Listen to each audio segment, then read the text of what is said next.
A note to listeners, American Hustlers was created from in-depth research and reporting, public records, and the opinions of participants. The views expressed do not reflect those of Frequency Machine, its affiliates, licensees, or employees. In some cases, names were changed to protect the privacy of those involved, and all subjects are presumed innocent until proven guilty. This episode also includes some violent and sexually explicit content that may be triggering to some. Listener discretion is strongly advised.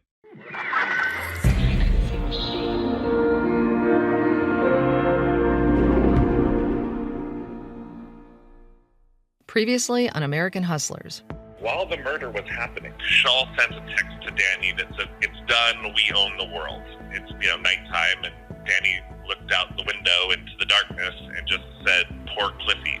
Through scam after scam, Kaushal Narula, Danny Garcia, and the regular cast of criminal characters that made up the gay grifters had left a trail of victims in their wake.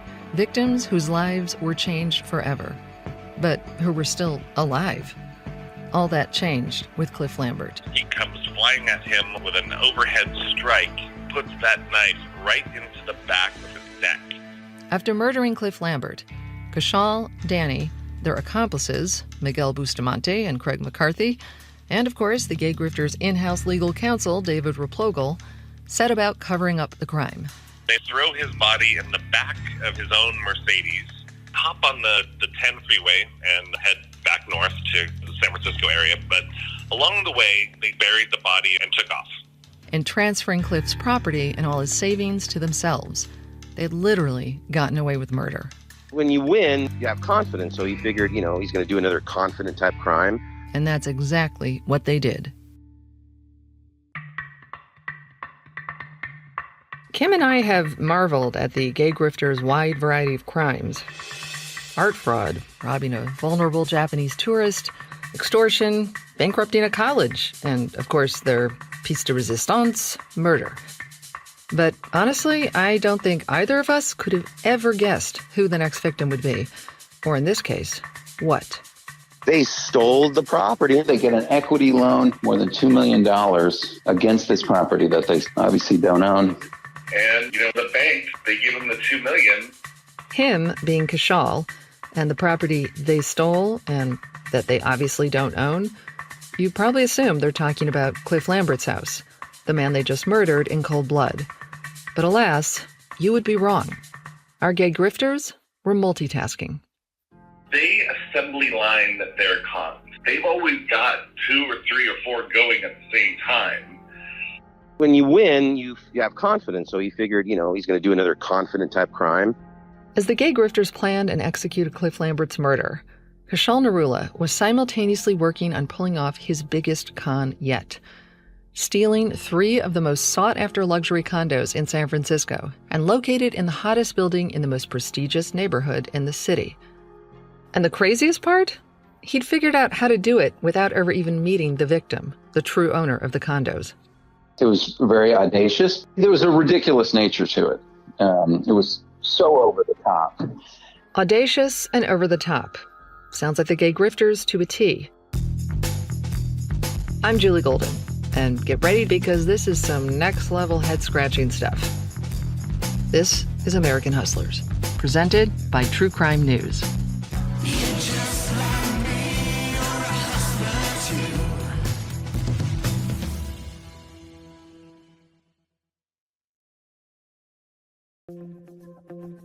In December 2008, shortly after murdering Cliff Lambert, Kaushal Narula returned to San Francisco cool as a non-murderous cucumber to pull off another scam, stealing 3 luxury condos, together worth over $10.5 million in today's money. Now, up until this point, my co-host Kim and I have been following separate cons, each pulling on different scam threads to try and understand how Kaushal, Danny, and company would go from theft to murder. But with this con, suddenly our separate crime stories were commingling in a criminal story traffic jam. And the only way Kim and I could unjam this vehicular chaos was to quantum leap through our separate timelines together and hopefully find some clarity. And yes, I see I went from threads to car metaphors to Scott Bakula, which is perfect for this con. It's a little bit of everything, all at once. Trust me, you'll see. Hey. Hi, how's it going? Okay, so for my own sanity of trying to keep all of this straight and for our listeners, let's just figure out. I feel like this is where our stories are kind of colliding and Totally. and meta-universing because so December, they murder Cliff. Correct.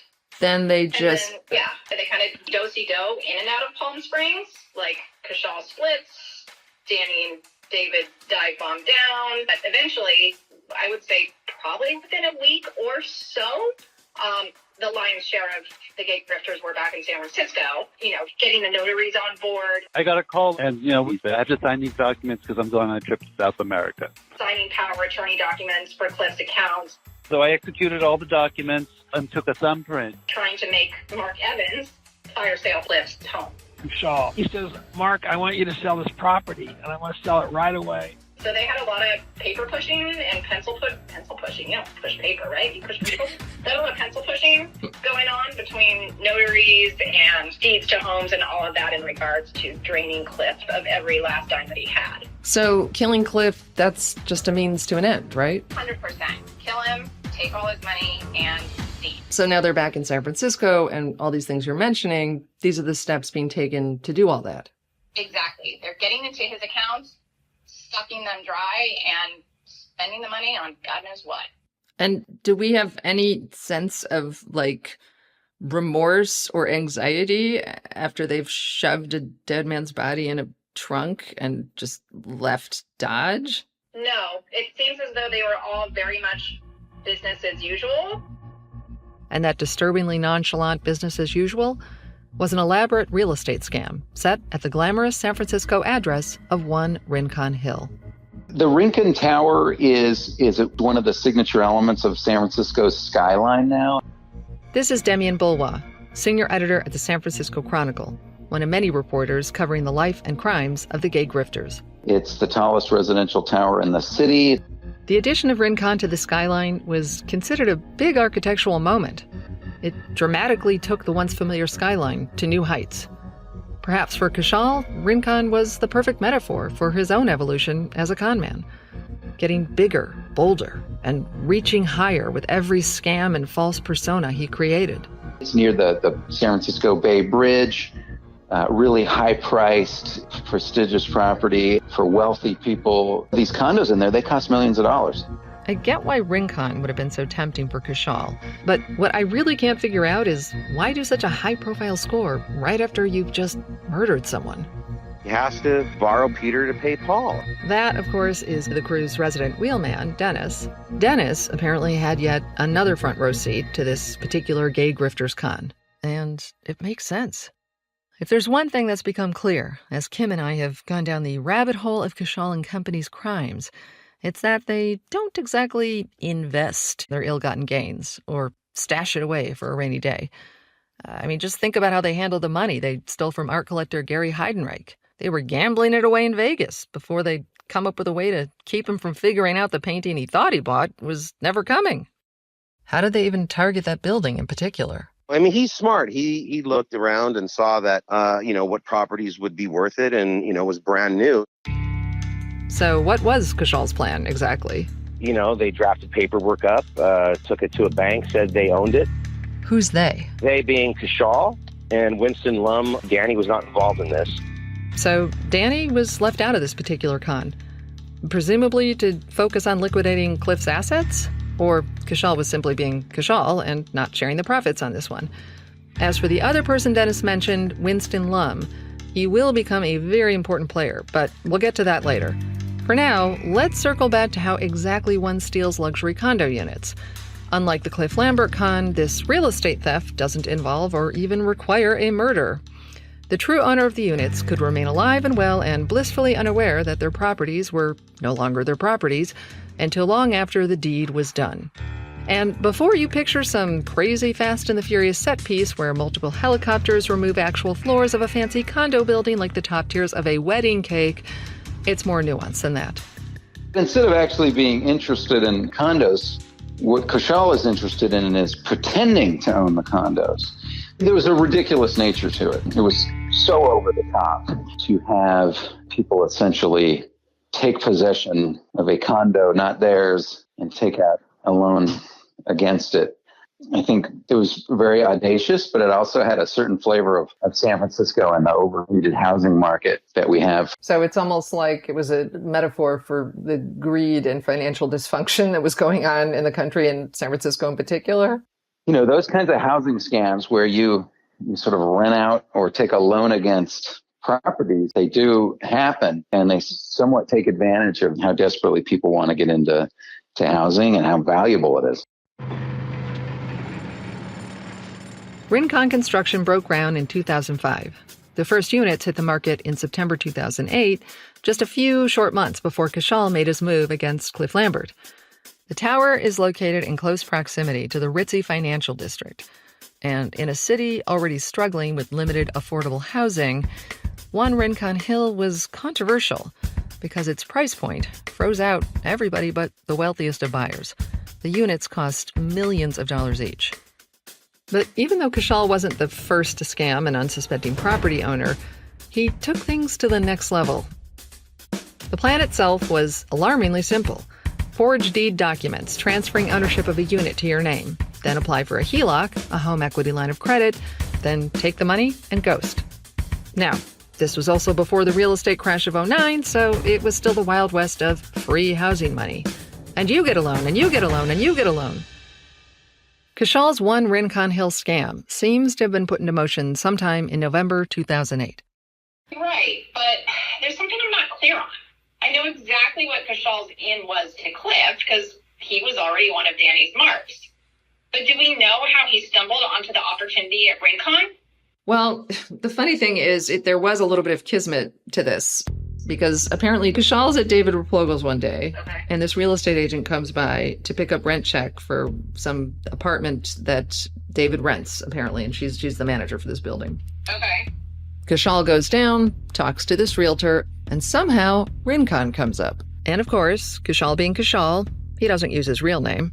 His name was Sid Jones. So yeah, he's coming off as somebody.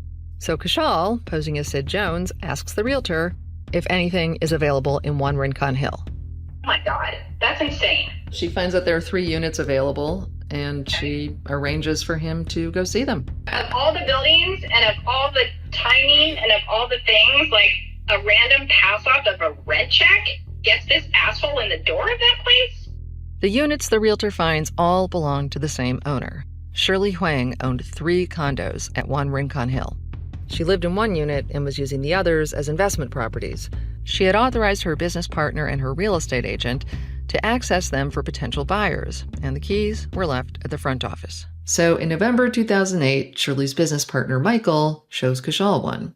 Now, I assume this first visit was just to case the property and befriend Michael and establish some legitimacy there and a presence before stage 2 goes into motion where, he somehow assumes false ownership of this property and the 2 others in order to squeeze out the equity with the home equity line of credit. But Kaushal, of course, doesn't return to Rincon for stage 2 until January of 2009 because, as you and I know, he's quite busy in December. And he's off to Palm Springs. Yeah. For some people, December is a pre-holiday harried hustle filled with shopping lists, trees to dress, eggnog to guzzle, and office coworkers to kiss, with consent under the mistletoe, and hopefully not get reported to HR. But the gay grifters were about to spend the holiday season in a decidedly different way, murdering Cliff Lambert. So, after shoving Cliff's cold dead body into the trunk of a car and mopping up his blood, the crew returns to San Francisco. With Cliff's property deed transfer already in the works, Kaushal prepares to flex his multitasking superpowered muscles and get back on the Rincon Hill train. But as they sail into the new year without a care in the world, unbeknownst to Kaushal, they may not have pulled Cliff off as much as they thought. My question is, is anybody on their trail at this point? They're definitely getting there because obviously Cliff didn't show up for this Festival of Lights thing. That's the Palm Springs Christmas parade, right? Right. So on the heels of that, his friends were like, that's really strange. So what they did is went straight to the police, and they're like, we think our friend's missing. So police definitely knew something seemed to be awry. They just didn't have enough evidence to start a full-on investigation. But they did have a missing persons report. Well, I guess that explains a little bit of the confidence to move forward with Rincon. They were just blissfully unaware of the walls closing in around them, or just in anticipation of possible post-murder issues. Kaushal had to fill the coffers with money and saw Rincon as a safety bank. Right. Because January 2009, he goes right back to Rincon, tells Michael, Shirley's partner, he wants to buy the unit he looked at previously, as well as the other units. They were told to leave a letter of intent for one of the units. Right. So to be clear, Kaushal won't actually leave that letter of intent until February, but his apparent willingness to do so, plus his knack for selling himself, was seemingly enough for Shirley Hwang's partner to feel confident that Kaushal was a legit buyer. And because of that, Kaushal is able to access the keys to the units and come and go as he pleases, which is crucial for the next part of their plan to work. So how does one acquire a property that isn't yours without paying any money? Well, stage 1, create false grant deeds that show a transfer of property. Now, to do that, you need people connected to various willing escrow folks and lenders who may or may not be willing to turn a blind eye towards some, well, shall we say, questionable information filled out on your loan applications. Enter Jay Shaw. A shady piece of shit. Despite that glowing endorsement, Jay was Dennis's friend. And I was working with him with his telecom company, Telsystems, because I used to install data and telephony networks. And so we were all a bunch of buddies. And so the merry band of criminal pranksters was about to cast a new member in our ensemble, one who would hopefully help and not hurt their cause. Of course, honor among thieves has never really been a central moral compass for the gay grifters. And looking back at their history, usually more grift means more betrayal. We'll be right back.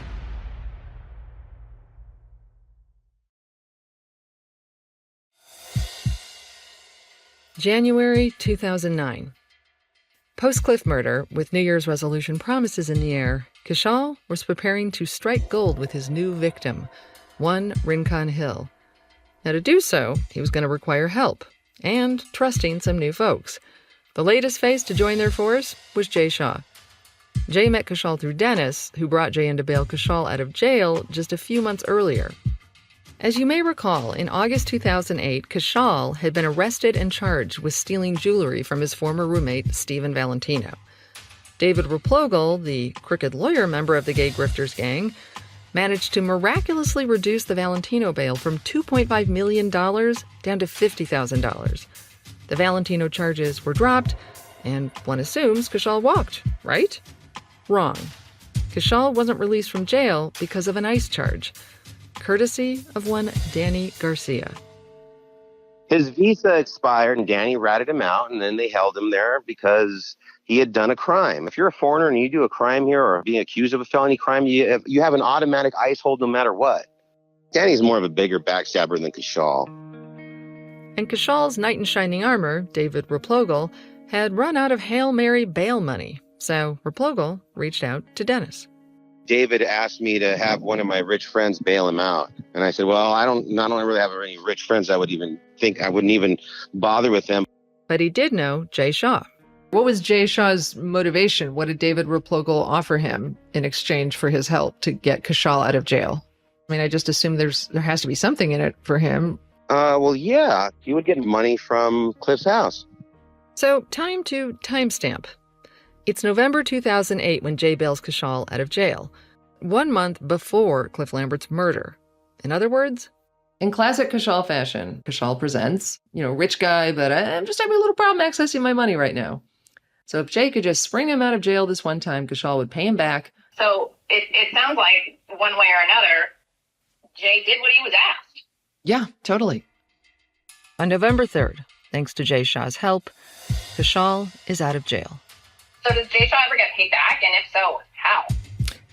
No. I mean, as you know, the whole extort Cliff for false sexual abuse plan never materialized, after they killed him. Kind of hard to do that. Right. And then obviously at that point, it's taking them some time to access all of Cliff's accounts and get to his money. So, yeah, of course he's not getting paid back right away. So this is when Kaushal pivots and brings Jay Shaw into the Rincon plan. Oh, you mean, here's how you're going to get paid back? come on board of this condo con I've got going on? Well, Jay Shaw claims he was never told it was a con, per se, but he said that Kaushal claimed he had a foreign national friend whose aunt was going to be giving him some properties, and he would need Jay to coordinate the paperwork for the transfer of the properties with his escrow and lender contacts. And the aunt, who currently held the titles to the properties, was a woman named Shirley Hwang. Again, Shirley Hwang is the real estate developer that owns the one Rincon Hill condos Kaushal has been eyeing. And the foreign national was a man named Winston Lum. Not an alias of Kaushal's, if you can believe it. Yet another new Gay Grifters cast member who we will get to shortly, and you will not believe the Winston Lum of it all, Kim. I can't wait. And I'm also dreading another person. I can't even keep track. I need a flow chart or a pie chart or maybe just a pie. I don't know. And by the way, I'm sparing you and the listeners. There are even more people, but we've decided to pick the people that you actually need to know to kind of remotely even trace what went down. I appreciate that. Jay was able to convince an escrow agent he'd worked with before to draw up paperwork. And with the grant deeds drawn up, now Kaushal and Company just needed signatures. Enter the foreign national I mentioned above, Shirley Hwang's nephew, Winston Lum. And if you haven't guessed by now, Winston was not a foreign national, nor was he Shirley Hwang's nephew. He was, of all things, a tennis instructor. So, how did Kaushal Narula rope an innocent tennis instructor into these shenanigans? Kaushal met Winston in San Rafael jail. Turns out, Kaushal's time in San Rafael jail for the Valentino jewels and ice hold was a very fruitful period for him. Not only did he meet Jay Shaw, who would of course handle the loan documents for Rincon, he also met Winston Lum, who would become a key player in the one Rincon Hill scam. Kaushal brings back his old cellmate, Winston Lum. To do what? To be the face. I think at this point, Kaushal had so many high-profile crimes going, he just needed another name and another face in the mix to divert any attention to him. And not just any face. A face who likely wouldn't ask too many questions because he maybe didn't even know or sense that there were questions to be asked. Winston Lum was basically the patsy, the ex-tennis instructor, hustler, He was basically the James Woods character in Casino. That's exactly who Winston was. He was also, frankly, the stuff of Coen Brothers' central casting dreams. Yeah, he was a trip. Matt Smith, reporter with the San Francisco Weekly, met with Winston Lum several times while covering the Gay Grifters' various escapades. Now, to get your first sense of who Winston Lum is and why Kaushal set his sights on him, you must first hear how Lum ended up in jail himself. He told me that he had gotten a call from someone who he said was a stripper, and he was going to get to have a date and have sex.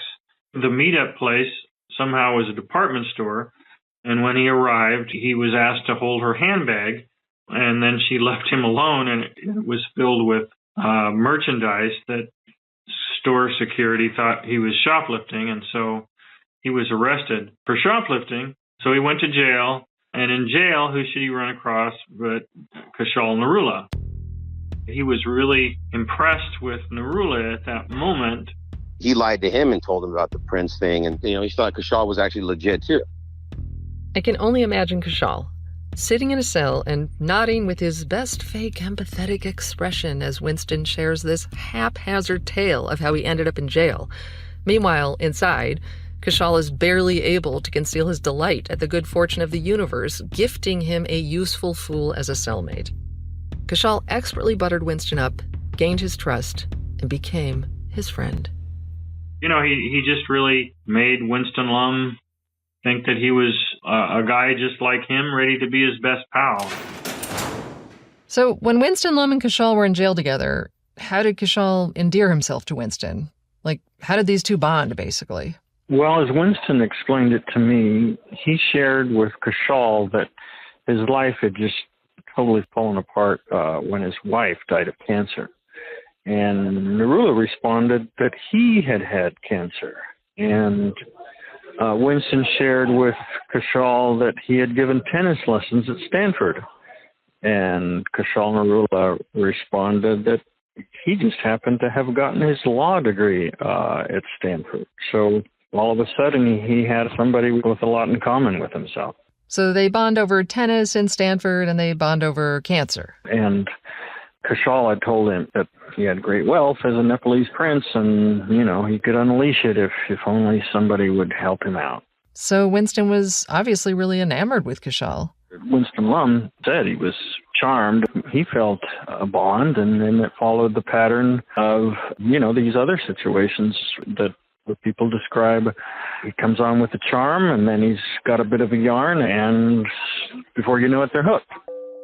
And that hook would later come in January 2009 in the form of one Rincon Hill, when Kaushal would contact Winston Lum, eager to cast him as the fresh new face for Rincon. So Kaushal meets Winston in jail. And then how do these two connect again? Winston got a letter in the mail about how they're going to be spending a lot of time together with tennis lessons. And then he takes him out and sort of wines and dines him with fancy meals and plays the fancy guy to the max, and then uses that as a base for whatever story he needs to tell. Wine and dine phase 1 complete. Razzle dazzle in the bag. Now, dangle the what's in it for them carrot.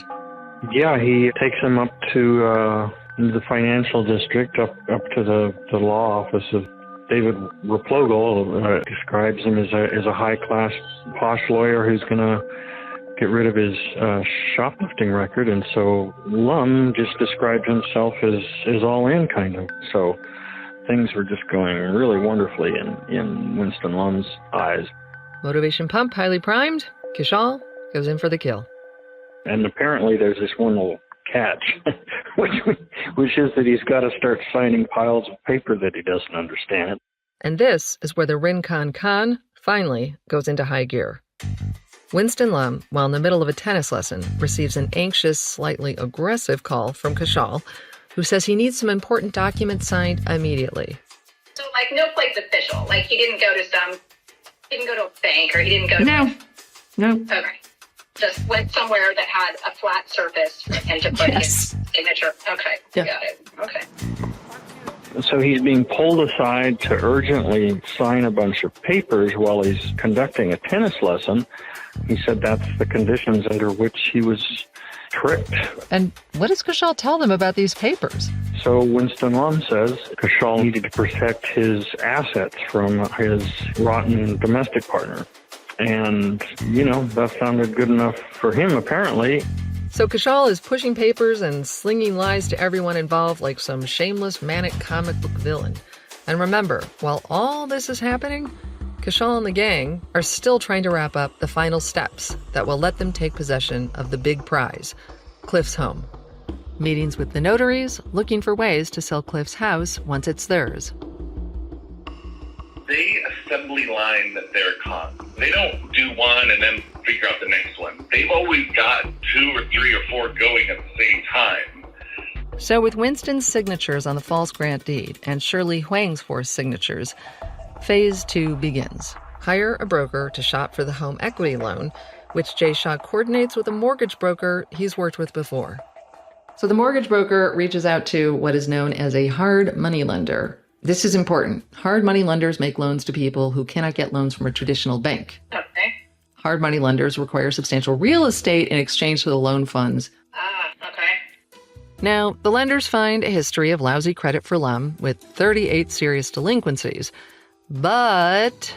Well, you have to remember that this is, right in advance of the mortgage crisis. I mean, loans around that era were being handed out like candy.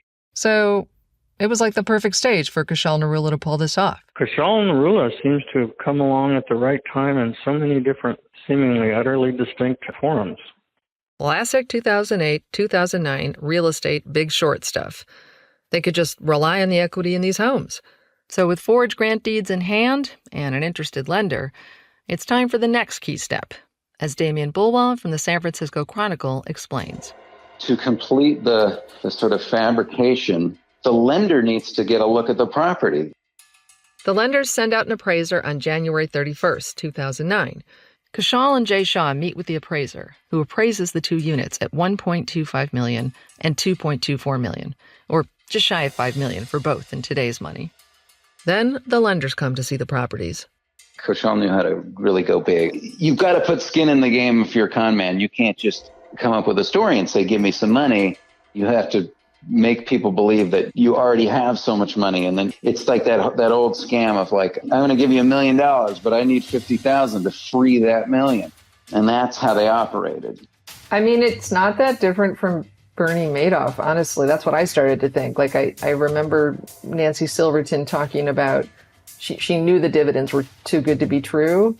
And her dad was even like, you got to diversify your portfolio. And she lost all her money. And it's almost like she knew, right? But it tasted so good. I know, but he's so good at it, you know? I'd be a terrible con woman. I'm way too neurotic and honest. You got to be shameless. You really do. You got to put it all aside. It's a quality that you have to have that I don't think most people have. There's shameless, and then there's Kaushal Narula. February 2009. The appraisal is cleared. The lenders are happy with what they see, but they need to meet the man on the grant deed asking for the loan, which means Winston, who thought he was done, has to come back and be the face of the deal. Replogle calls Winston and tells him they need to meet immediately. He tells him to go to the St. Regis Hotel. Winston is waiting in the lobby of the hotel, and Kaushal comes out of a minivan. He's got bleached blonde hair, and he says, there's some people I need you to meet about the properties that I've signed over to you. Kaushal and Winston meet with the same hard money lenders that Kaushal had been negotiating with in the lobby of the St. Regis, where they say Lum is living, to discuss funding the loan at 1 Rincon Hill.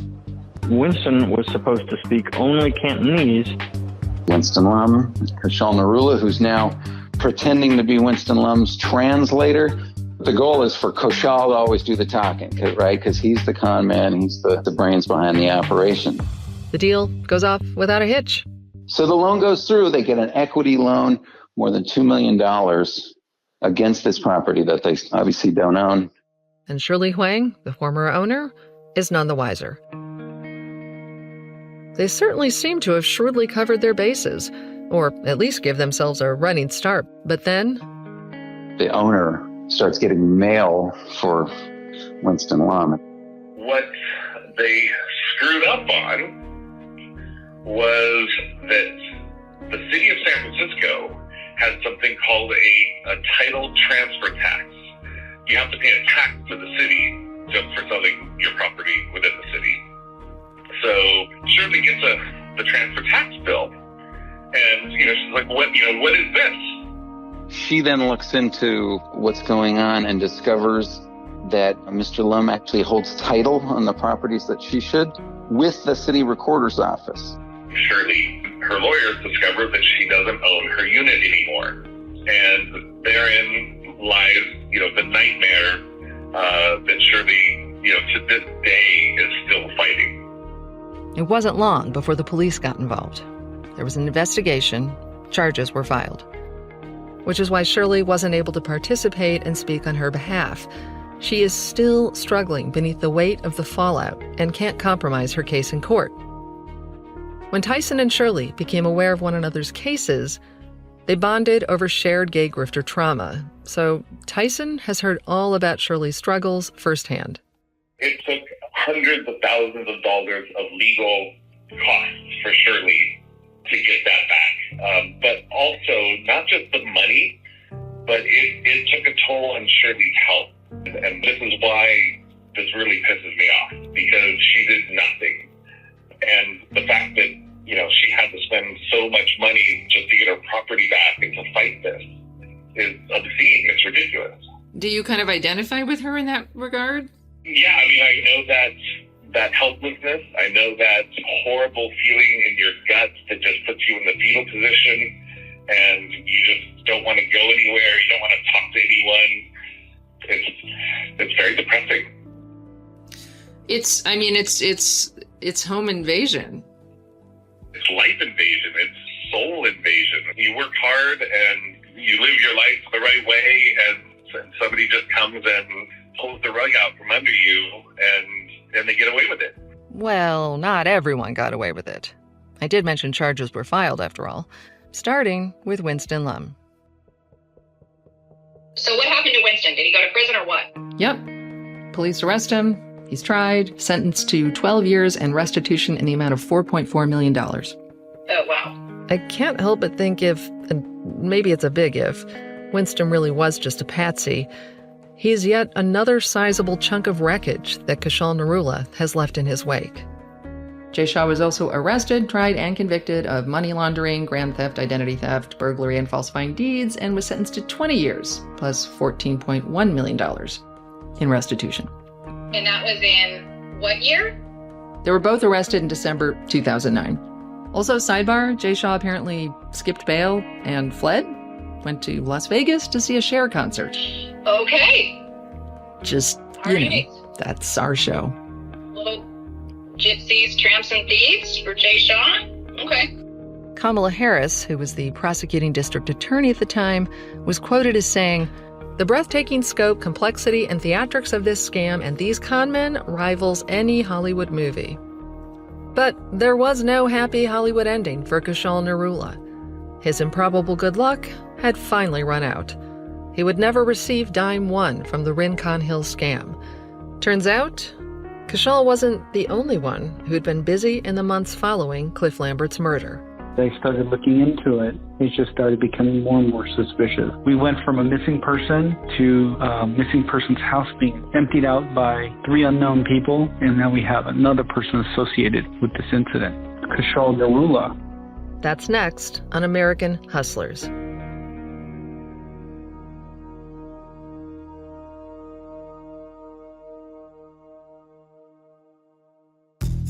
American Hustlers is a production of Frequency Machine, produced in association with True Crime News. This episode was written and hosted by Julie Golden and produced by Julie, Avi Glijansky, and me, Kim Kantner. Editing and sound design by Amy Durant. Mixing and mastering by Julian Kwasniewski. Executive produced by Stacy Book, Dominique Ferrari, and Avi Glijansky. Featuring the voices of Vivek Bola as Kaushal Narula, William Updike as Danny Garcia, and David Song as Miguel Bustamante. Music courtesy of Jingle Punks. Archival recordings of Kaushal Narula and Danny Garcia provided by Sherry Loiter, Don Martinez, and Kim Hansen. Archival recordings of Craig McCarthy and the Palm Springs Police and Danny Garcia's recordings of Judge Downing and the Court Clerk via DesertSun.com. The book, Until Someone Gets Hurt, by Sherry Loiter and Tyson Wrench, with research assistance by Don Martinez and Kim Hansen, was an invaluable resource for us as we made American Hustlers. You can find a link to it in our show notes. Special thanks to Kathy Lombard, Matt Smith, Andy Wells, Tyson Wrench, Sherry Loiter, Don Martinez, Kim Hansen, Bob Moeller, and Christine Anotu at Warner Brothers. If you like this episode and want to hear more stories like this, please leave us a review and tell everyone. It really helps other people discover the show. For more information on this and all of our series, check out frequencymachine.com.